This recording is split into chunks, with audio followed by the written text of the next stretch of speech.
سورۃ الروم کی آیت نمبر 11 سے قبل ہم نے جو مضمون پچھلی گفتگو کے دوران پڑھا، زمین و آسمان کے اندر موجود ہر چیز کی تخلیق میں اگر ہم غور کریں تو ہمیں اللہ تعالیٰ کے وجود کا عرفان نصیب ہو جائے گا، توحید کے اوپر ایمان مضبوط ہو جائے گا، اور اسی کے ساتھ ساتھ نیکی کرنے کا حکم کیوں دیا گیا اور برائی سے کیوں روکا گیا، یہ مقصد اور فلسفہ بھی ہمیں سمجھ آ جائے گا۔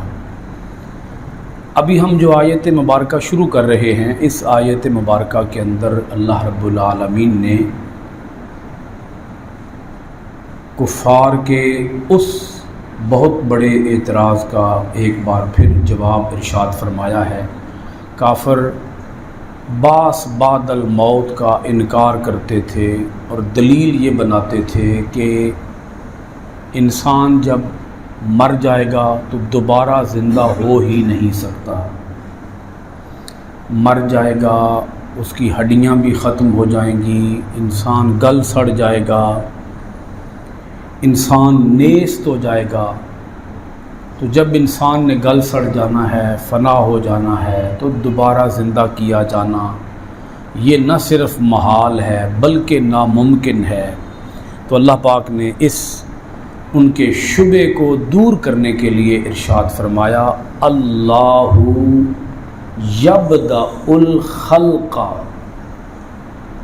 اللہ وہ ہے جو پہلی بار بناتا ہے، تخلیق کی ابتدا فرماتا ہے۔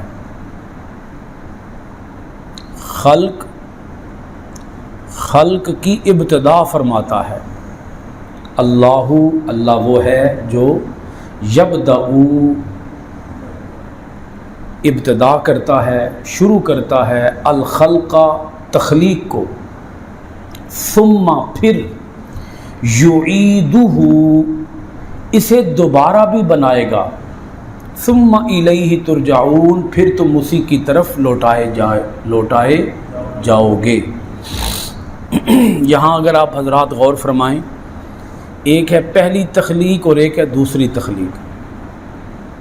وہ یہی کہتے تھے نا، دوسری بار پیدا انسان کو کیسے کیا جائے گا؟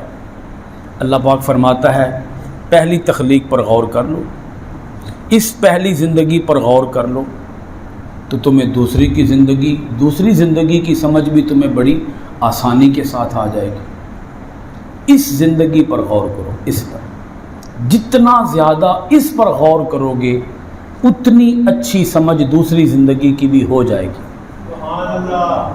اس پر غور کرو، اپنی اس موجودہ زندگی پر۔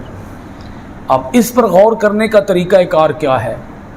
اللہ پاک نے قرآن مجید کے اندر ہی کئی مقامات پر یہ ارشاد فرمایا ہے کہ انسان، تیرے اوپر ایک زمانہ ایسا بھی گزرا ہے کہ جب تو تھا ہی نہیں، تو کوئی قابل ذکر چیز ہی نہیں تھا، نہ تیرا کوئی نام تھا، نہ کوئی تیرا نشان تھا، نہ کوئی تیرا گوشت پوست تھا، نہ کوئی تیری ہڈیاں تھیں، نہ کوئی تیرا وجود تھا، نہ کوئی تیرا قد کاٹ تھا، تو کچھ بھی نہیں تھا۔ جب کچھ بھی نہیں تھا تو رب نے تجھے بنا لیا، جب تو تھا ہی نہیں تو رب نے تجھے بنا لیا۔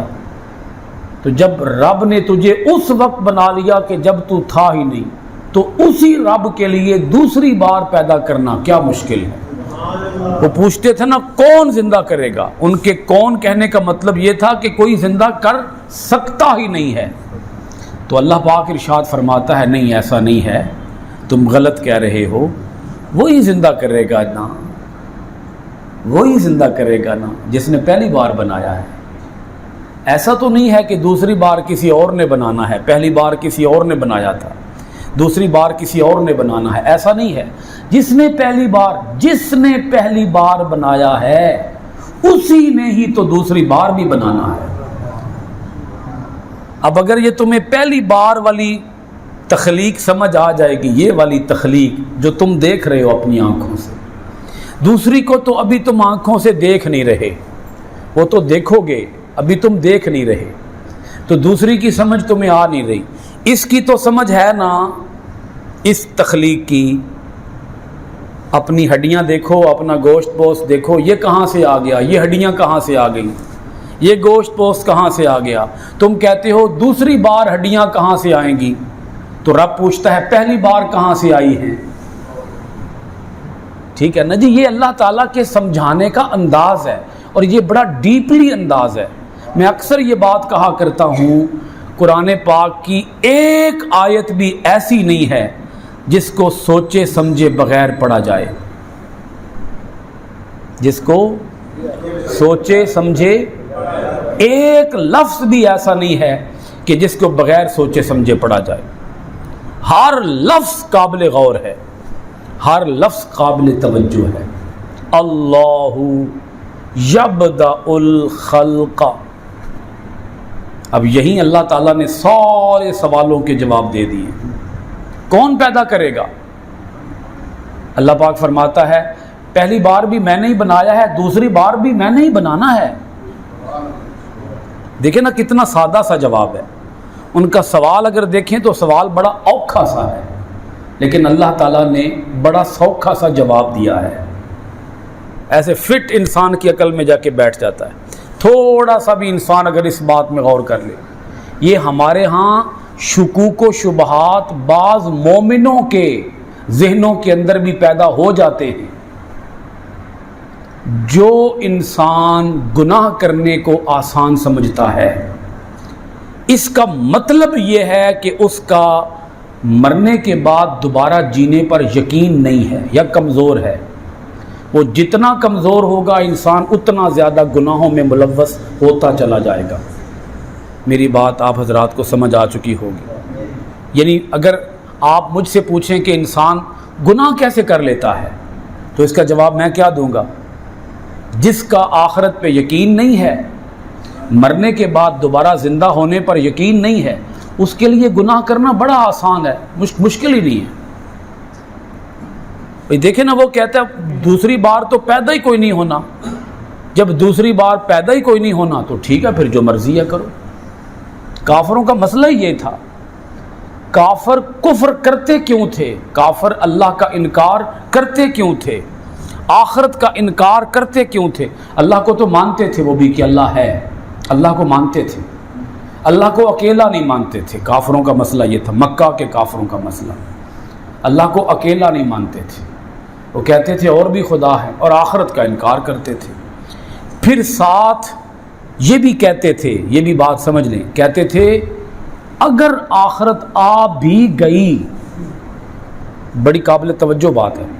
پہلی بات تو یہ ہے کہ آخرت آنی کوئی نہیں ہے، دوسری زندگی ہے ہی کوئی نہیں، اسی پر سارا زور اسی پہ دیتے تھے، اور بات ختم کرتے کرتے آخر میں کہہ دیتے تھے چلو اگر آ بھی گئی نا، ہمارے بت ہیں نا، ہمیں بخشوا لیں گے۔ استغفر اللہ، معاذ اللہ۔ میں سمجھانے کے لیے عرض کر رہا ہوں، یہ کافروں کا عقیدہ بتا رہا ہوں۔ کافر کیا کہتے تھے جی؟ اسی بتاں دی عبادت کادے واسطے کردے ہاں، انہاں دے اگے متھے کیوں ٹیکدے ہاں، انہاں اسی رب کیوں منے ہیں؟ انہاں رب اسے واسطے منے ہیں بھی اے جڑے ساڈے بت نا، اے اللہ دے بڑے نیڑے نے، اے اللہ دے بڑے چہیتے نے، اے ساڈے بت، اے اللہ دے بڑے لاڈلے نے، تے جے سن اللہ پکڑ بھی لیا، نپ بھی لیا، تے کوئی گل نہیں، ساڈے بت ہیں سن چھڑا لین گے۔ یعنی ساڈے بت جڑے اے معاذ اللہ، استغفر اللہ، اے اللہ نال مقابلہ کر لین گے، استغفر اللہ، معاذ اللہ، اے اللہ نال متھا لا لین گے، اے اللہ نال لڑ لین گے، تے اللہ کولو سن بچا کے تے پھر سن اللہ دے عذاب تو بچا کے تے سن جنت چ پہنچا دین گے۔ جے ہوئی بھی آخرت، اگر ہوئی بھی، پہلی گل تے ہونی کوئی نہیں، تے جے ہوئی بھی تے بخشوا لین گے۔